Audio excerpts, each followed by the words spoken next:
Moros.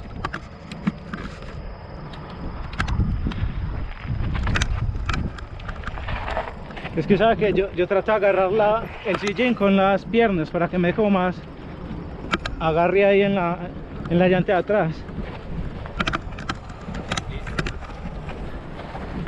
Ya digo.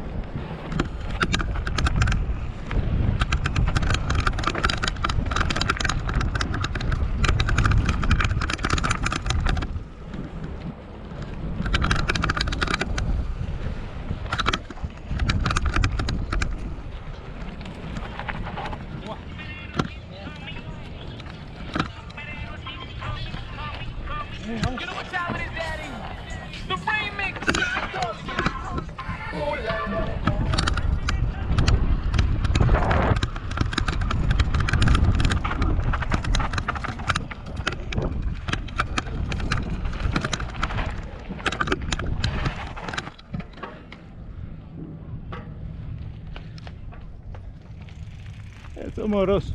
So.